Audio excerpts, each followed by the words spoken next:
Chris Barnett has to retire. Not cause he's a fat blob of a punching bag who can make Hamdi Abdul-Wahab look like prime Daniel Cormier with his wrestling, but because if he doesn't stop he'll get turned into a fucking vegetable.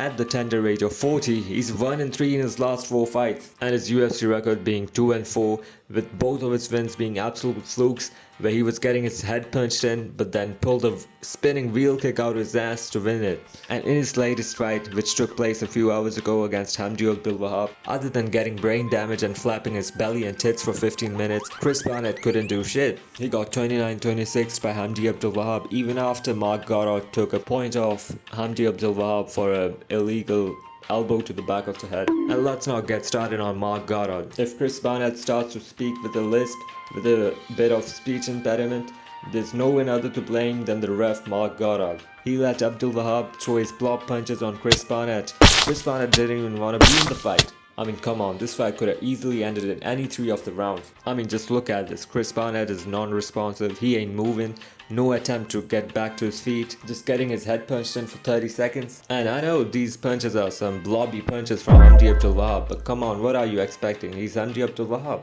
Though in the first round when Hamdi Abdul-Wahab was not gassed out of his mind and he was in the perfect position too, he had all his 400 pounds of fat on Chris Barnett's back, flattened him out, so about a ton of weight on the octagon floor combined, and he was about to get the TKO, but this blob just started throwing elbows to the back of the head. So instead of going ham on Chris Barnett, pulling a Chris Barnett on Chris Barnett, just throwing hooks on him, he threw an elbow and got a point taken off him. Then in the second round, the same thing. Hamdi Abdul-Wahab was throwing his absolute all on Chris Barnett, and Mark Goddard just watching him while Chris Barnett is not responding to the violence Hamdi Abdul-Wahab is throwing his way. Chris Barnett still not responding to the violence, not trying to get up or anything, but still the fight continues. This should happen all 3 rounds. And the thing that enabled this cycle to continue was Chris Barnett's shit takedown defense. Now look what I found on Google. Chris Barnett stems from a lifetime of mixed martial arts training. He's also a black belt in Taekwondo and Brazilian Jiu-Jitsu. A lifetime of martial arts training and 2 black belts in Brazilian Jiu-Jitsu and Taekwondo. What the fuck? With accolades like these, you'd think someone like Ivan Drago would show up. No, this fucking blob shows up. If this guy was in a hospital room full of diabetic fat obese patients, I honestly wouldn't be able to tell which one is a UFC fighter. Yeah, and the sad thing is he'll probably be cut from the UFC after a performance like this one. I know he's a fan favorite and all, but still, it's for the better.